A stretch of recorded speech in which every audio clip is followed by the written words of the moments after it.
The Masculine Mongoose. Part 3. This story takes place chronologically before the first two Bruce Kent fics, but should be read afterwards. There was no warning. One moment I was waiting in line at the Gothic Cityville branch of the First Financial Bank to get a cashier's check made out, trying to ignore the whispers coming from before me and behind me. Bruce Kent is very rigorous about pretending to not be the masculine mongoose, as everyone knows by now. Bruce Kent acts uncomfortable around people who whisper when they recognize him, just like he would if he was a normal human being who'd gotten mistaken for the mongoose somehow. Keeping up the act at all times? Yeah, that's me all right. The next moment, the glassed front door of the bank shattered into pieces around a woman stomping through in giant flaming power armor. She was followed shortly after by 10 other goons in smaller suits of flaming power armor. When I say flaming, I don't mean that it was decorated in red and orange. I mean that the powered suits were emitting gouts of fire from built-in spouts. Professor Pyrofessor had somehow, God help her and both of us, managed to pick that exact moment to rob this particular bank branch. Cries of horror and dismay came from around the huge room, though there were no screams in my own immediate vicinity. Pyrofessor stomped into the middle of the room and let off a giant blast of flame that dissipated centimeters short of setting the ceiling on fire.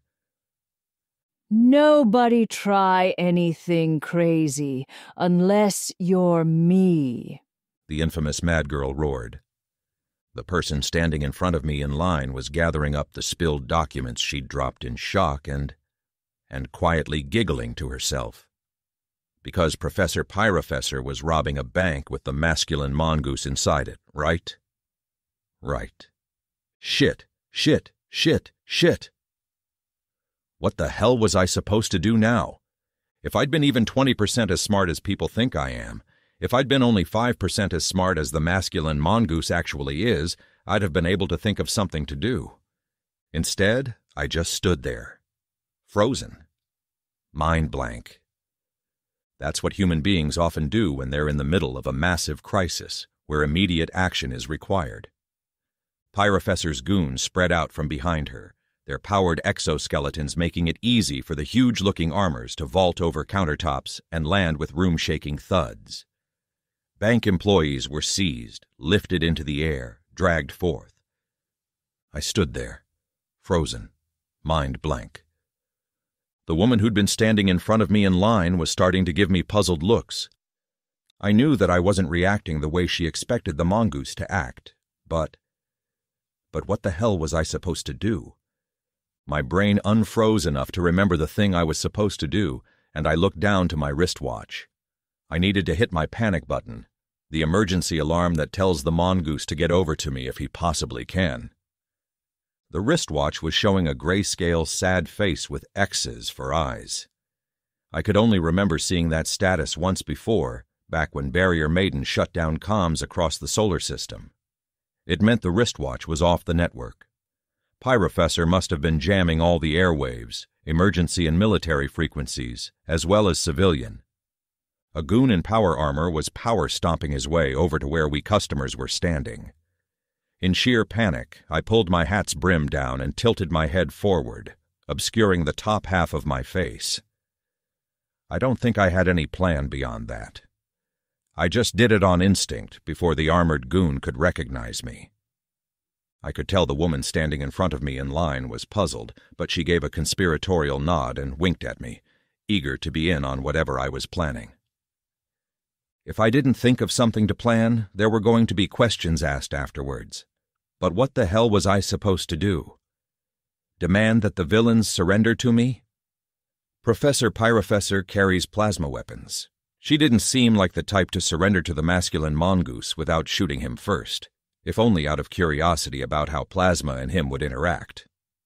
The guy in the power suit growled orders at me and my fellow customers. I obediently headed to where all the customers and bank employees were being herded and sat down when prompted. The people around me looked puzzled, but did the same. I looked down at the wristwatch. It was still offline. A minute passed. 2 minutes. The man who'd been standing behind me in line tried to whisper something to me, I shook my head at him, and he quieted. I looked down at the wristwatch. It was still offline. I looked down at the wristwatch. It was still offline. I didn't look down at the wristwatch again. People would wonder why the masculine Mongoose was checking his watch in the middle of a bank robbery. There isn't supposed to be anything special about Bruce Kent's wristwatch. Time passed. Very slowly.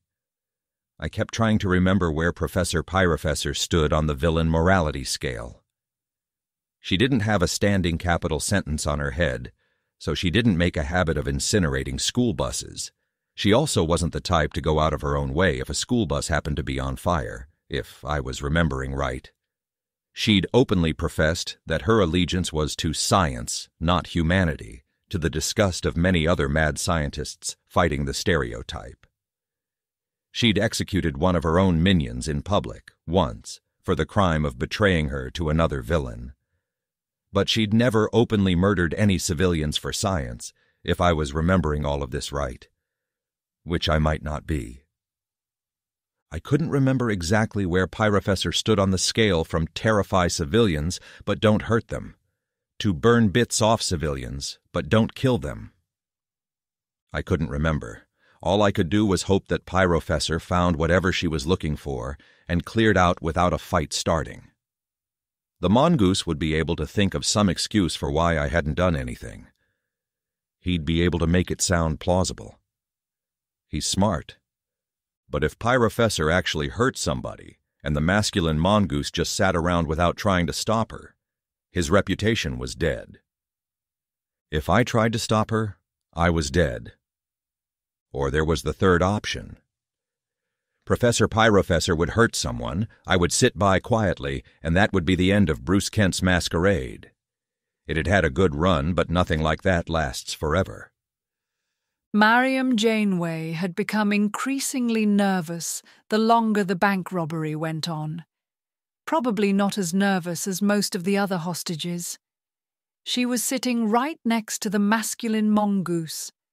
She was probably safer than the President of the United States, who was not sitting next to the masculine Mongoose wherever he was. The part that was making her increasingly nervous was that the masculine Mongoose still wasn't doing anything, and Janeway couldn't figure why.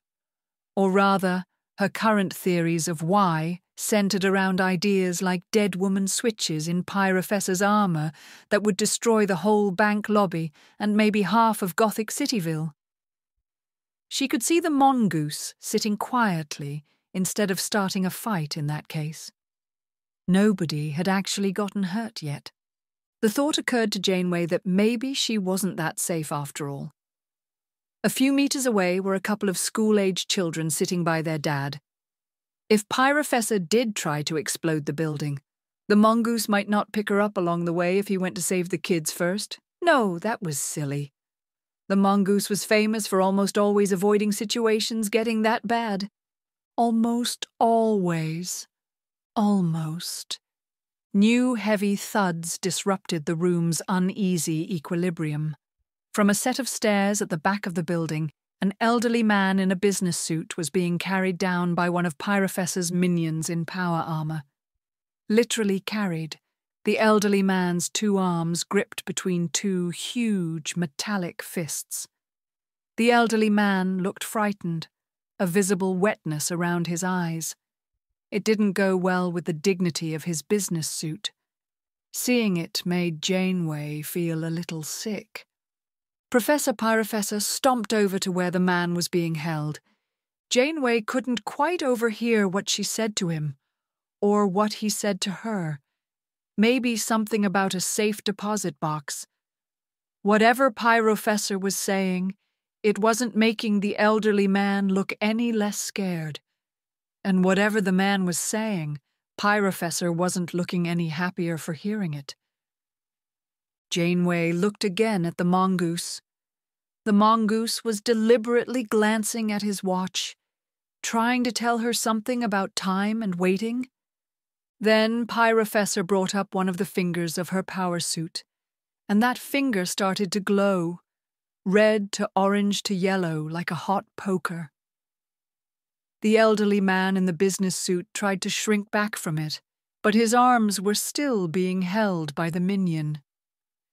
Even though Janeway knew it was pointless, even though she knew the mongoose had to have already seen it, she still had to say, "Do something," Janeway whispered, and the masculine mongoose stood up. "Excuse me," he called in Bruce Kent's higher-pitched voice. The entire room froze. Everyone on Earth knew that voice, which all known forms of computer analysis showed had no statistically unusual correlations with the masculine mongoose's voice. Slowly, more slowly than could be explained by her heavy power armor, Professor Pyrofessor turned around to look in the hostage's direction. Bruce Kent tipped his hat back, exposing his face. "Excuse me," he said again. "Can I ask that you please not hurt that man?" Bruce Kent sounded terrified, just like he was an ordinary mortal facing down a crazy supervillain with plasma weapons. Janeway had read about this, but it still felt incredibly weird to see the mongoose actually doing it. "What?" Pyrofessor said, her voice sounding surprisingly quiet for being so very loud. "Are you doing in here?" "I just happened to be waiting in line to get a cashier's check when you crashed through the door," said Bruce Kent. "Today is not my lucky day, I guess." "And you just sat down here with the rest of us?" blurted one of the other hostages. "What else was I supposed to do?" Bruce Kent said. "It's not like I have superpowers." There was a pause comprised of 1 part sheer incredulity to 2 parts also sheer incredulity, while the entire room took this in. "Yes, you do," shrieked one of the bank employees. "No, I don't," Bruce Kent said. "You bastard. We were scared half to death over here." "Dude, shut up," said somebody else. "I'm certain he had good reasons. And when and if we all find out what they were, you're going to look like the idiot foil of the story." The bank employee shut up. Professor Pyrofessor walked closer to where Bruce Kent now stood, the power armor emitting high-pitched whines with each motion. "So," said Professor Pyrofessor, "you don't have superpowers, huh?" "Correct." "So you had no way to stop me from robbing this bank?" "Right." "And no way to stop me from hurting that fool over there?" Pyrofessor's face was a study in intrigued curiosity. Bruce Kent swallowed. "I mean," he said, "I do know who everybody thinks I am, so I could try to bluff you into not doing that." There was another incredulous pause. "Oh, come on," said one voice. Janeway couldn't see who. "He's producing actual sweat on his forehead," one of the people nearby said. Pyrofessor groaned out loud. "This is why I can't stand his kind of cognitive augment," she said. "He can't just refuse to admit his identity like a normal fucking meta. No, the goose has to make a big deal out of trying to act exactly like a real human in his shoes. Not because he's trying to hide who he is. He knows we all know. He's just being a fucking priss about his interpretation of the mask code.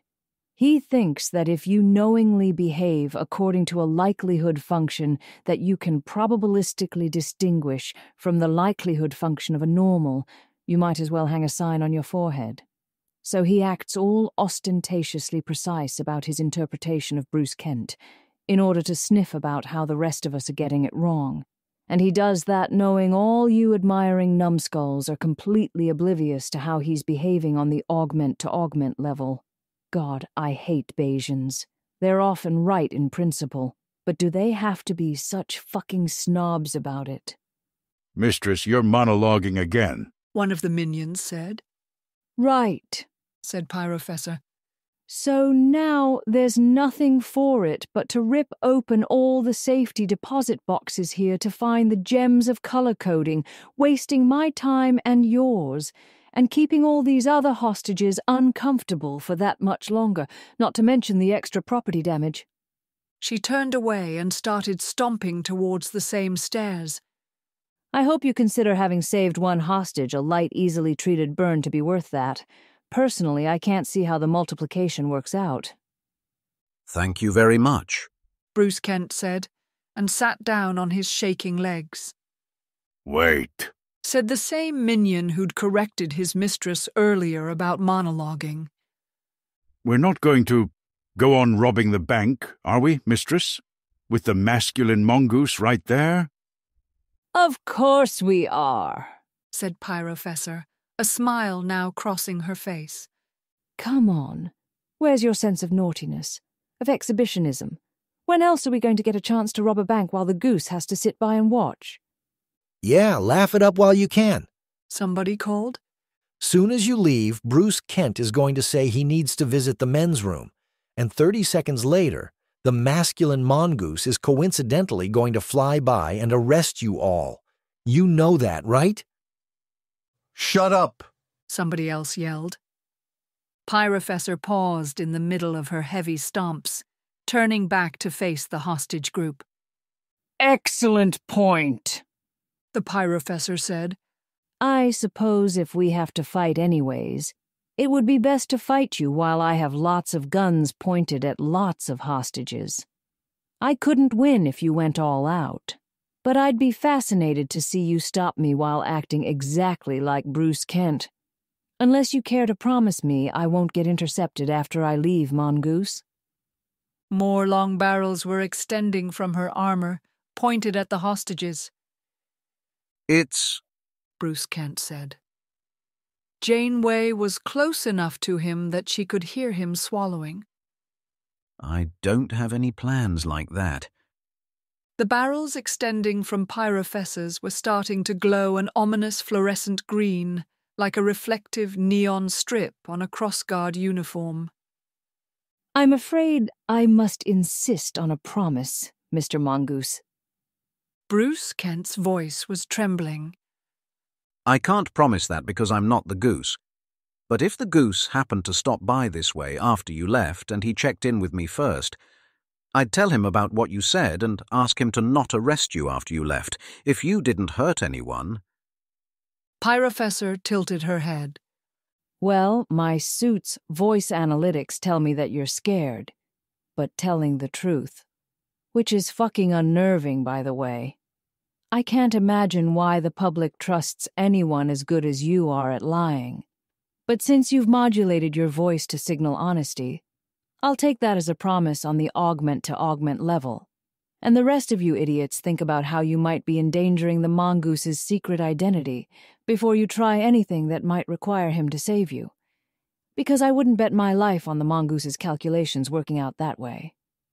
Nobody, including me, understands what the hell that man is thinking. When Pyrofessor stomped out of the room that time, nobody made any other smart remarks. After the Pyrofessor was gone, the background noise level rose, the hostages feeling safer enough to talk to each other in subdued voices. Nothing loud, though people did look much less worried. Instead, it was the power-suited minions who were looking nervous as they went on pointing their plasma guns. Still, nobody tried to stand up. At least not until one of the young kids stood up and walked over to where the mongoose was sitting. A minion started to point his plasma gun, and then glanced in Bruce Kent's direction and stopped. "You're not going to actually let them go, are you?" said the child. "They're villains." There was suddenly a lot of hush in the room. I can't stop them, Bruce Kent said, sounding perfectly serious about it. Despite some widespread misconceptions, I'm not actually the masculine mongoose. That's pretend. It's not real. Daddy says I always have to keep careful track of the difference between pretend and real so I don't, try to jump into a fight with real supervillains because I'm pretending to be the mongoose. Doesn't that mean you shouldn't not get into a fight with real supervillains if you're only pretending to be not the Mongoose? It doesn't seem right. Janeway privately assigned a high chance the kid was some kind of 7-year-old super genius, and then privately did her best to forget the fact, as people were supposed to do when somebody that young screwed it up. Instead, she, like everyone else, was looking at the Mongoose, wondering how he'd answer that pretty good question. The goose could have taken down the Pyrofessor before she fired a shot, Janeway was now sure. Bruce Kent didn't answer right away, pretending to be a normal human who actually needed time to think about the question, no doubt. I can't speak for the Mongoose, He said after a delay. You'd have to ask the Mongoose if you wanted his answer, but I've also had some time to think about the mask code, and I think it is a good thing for society that metas get to have secret identities, even if that means villains get to have secret identities too. It gives metas somewhere saner to go back to, and all of society benefits if the metas are a little less crazy. And, of course, the code also protects people like me if somebody mistakenly believes we're meters. But Professor Pyrofessor isn't in her civilian identity, said the kid. The mask code doesn't say you can't stop her. Maybe not in so many words, Bruce Kent said. But even if I was the masculine Mongoose, if Professor Pyrofessor recognizes someone walking down the street out of costume, she's not supposed to attack him. So it isn't fair if he attacks her, is it? The kid frowned, tilting his head and now looking puzzled. That makes sense. But Bruce Kent did stop Professor Pyrofessor. Doesn't that mean you broke the mask code? Again, Bruce Kent stopped, like he was a normal human who had to think about it. From Janeway's distance, she could see what looked like new sweat on his forehead. Well, Bruce Kent said, I mean, even accepting the whole premise arguendo, I didn't intervene as a meta, did I? If you're a meta out of costume and you see Professor Pyrofessor march past in power armor, you're allowed to call 911 because non-metas can do that too. I only did what Bruce Kent could have done as a normal human, given that Professor Pyrofessor mistakenly thought he was the masculine Mongoose. Like the goose himself always says, ordinary people can also stand up and do what's right. That heartwarming moral is completely subverted by you not actually being a normal human. Somebody said. Talk about your broken Aesops. I suppose I can understand why you'd see things that way, said Bruce Kent. The kid went back to where he'd been seated, and soon enough Professor Pyrofessor stalked back from the stairway, followed by minions in power armor. She gestured once, and her other minions fell into ranks beside her. The supervillain and her minions all left without a word, though Pyrofessor shot the Mongoose some kind of significant glare, and received a nervous look in return that had her shaking her head in bemused admiration. Afterwards, Bruce Kent declared that he had to go use the bathroom and possibly throw up a few times, logically, to widespread chuckles. Janeway swore she could hear faint, realistic retching sounds from that direction after he'd entered. Part of her wondered if that was a computer recording or if the Mongoose was actually producing those sounds from his own throat. He wouldn't go so far as to throw up for real, would he? I'd had enough time to retch a few times without throwing up, after which the nausea had mostly subsided. I had time to mostly stop shaking. At least nobody had burst into the bathroom after me to try to snap a picture of me changing into the goose's costume. That had happened to me a few times before, but not this time. The hostage situation and scare maybe had people taking the situation more seriously. Shortly after I finished splashing water on my face, trying to get most of the visible sweat and grease off my forehead, there came a politely patterned knock at the bathroom door. "Come in," I said. The bathroom door swung open, and in walked a middle-aged Hindi man wearing briefs. No mask or supersuit, only the briefs. Some might have called it more of a posing pouch.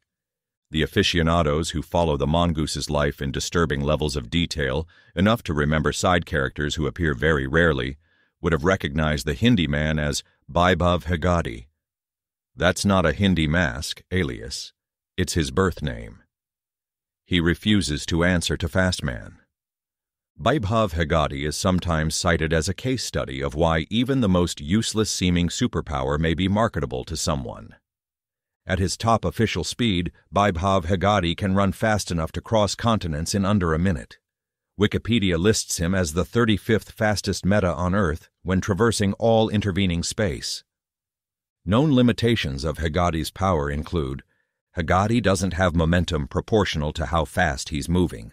He can't hit harder than normal. It takes time for Hegade to accelerate. In the first second he starts moving his fist, it doesn't go much faster than an ordinary mortal's fist. He can slow down almost instantly, but afterwards it takes time for him to speed up again. Hegade can't carry anything that isn't himself. When he's using his power, he can only wear briefs knitted out of his own hair. To sum up, Hegade couldn't deliver packages across the seas. He couldn't punch harder than an ordinary mortal, or fight with faster reflexes. He couldn't dart through a building too quickly for cameras to catch him, because he couldn't open doors at speed. He could memorize and carry messages, but there's a cheaper way to send those across continents, and it's called email. He couldn't even run out for lunch, except to a restaurant that would serve him without credit cards while he was wearing only a posing pouch. r/masks voted Vaibhav Hegade as number 4 on the list of most disappointing superpowers, as measured by the contrast between apparent power and actual usability. He was the 35th fastest person on Earth, and he ran an electric scooter dealership in Amalapuram. Shortly after that vote, the masculine Mongoose ran into an interdimensional historian who offered him unspecified benefits in exchange for being notified of the time and place if the Mongoose was doing something of interest. This interdimensional being could only be reached by going through an alternate world portal in an undisclosed location and crossing a long stretch of desert where radios didn't work. So the Mongoose hired Vaibhav Hegade to act as his personal messenger, racing over to tell the Hilbert space historian whenever the Mongoose was about to go into action.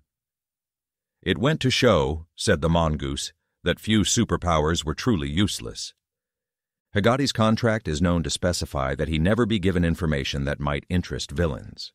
The Mongoose pays Hegade at standard meta-on-call rates, enough to let Hegade retire and pass on his electric scooter dealership to his daughter, but not enough to make Hegade wealthy in retirement. No villain or government has a reason to target Hegade, or Hegade's family, or his friends. He's just a minor meta in India with an almost unmarketable superpower. To sum up that whole story, it would be crazy to wonder whether Vaibhav Hegade is secretly a meta-human, and it's not the least bit odd that Fastman suddenly runs off whenever the masculine Mongoose is summoned to a crisis. I looked over at Vaibhav, wondering how long he'd been there and watching. Part of me wanted to resent him for having not burst in and rescued me, but the masculine Mongoose can't exactly be seen to rescue Bruce Kent. I still wished he'd given me some sign he was around. It would have been less terrifying. Tell the Hilbert space historian, I began. We're not being monitored, said Vaibhav. I nodded. When did you get into town? I tried to keep any resentment out of my voice.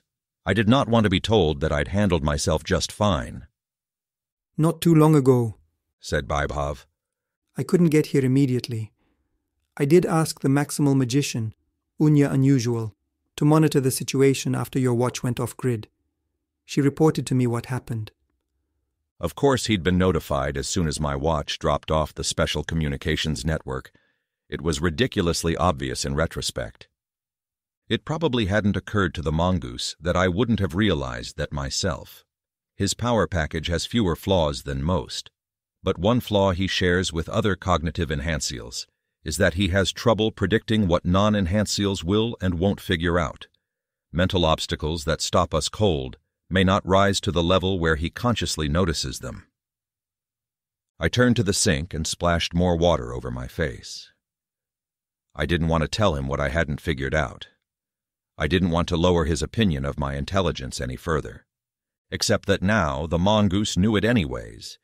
He's good at reading people in close proximity. Who's not a real hero again? Said Baibov.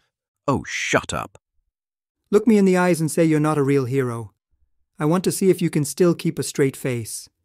I wasn't actually braver than anyone else there, I told the sink.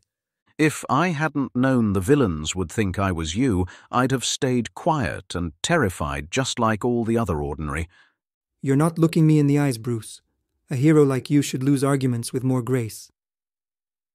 So I did something that was arguably vaguely heroic.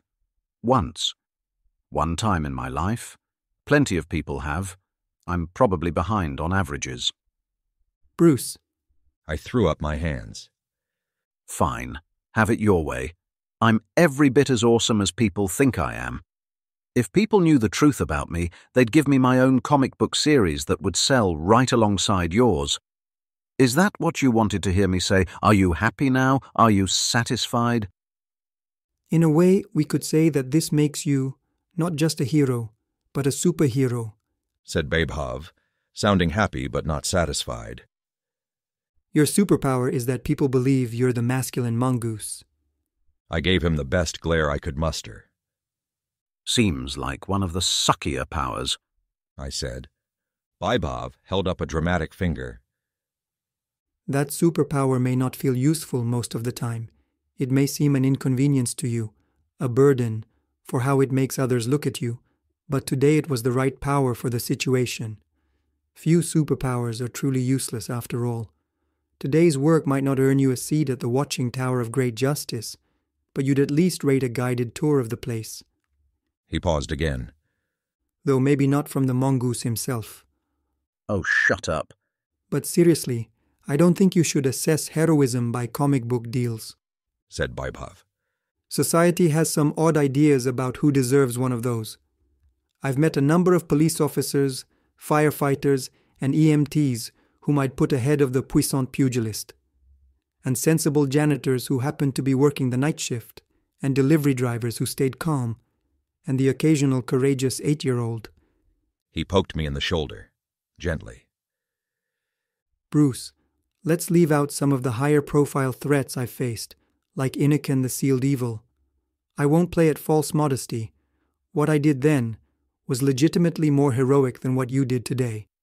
But between you and I, which one of us would you say has been the greater hero just this week? I knew he was about to say something deepity, but my hands were still shaking, and I wasn't in a healthy condition to guess what. You're going to claim the opposite and make like it's true somehow, but I'll say the greater hero was the one who did more good in total. The mongoose shook his head, suddenly looking very serious indeed. If I was as heroic as this on a weekly basis, I wouldn't make it past a year.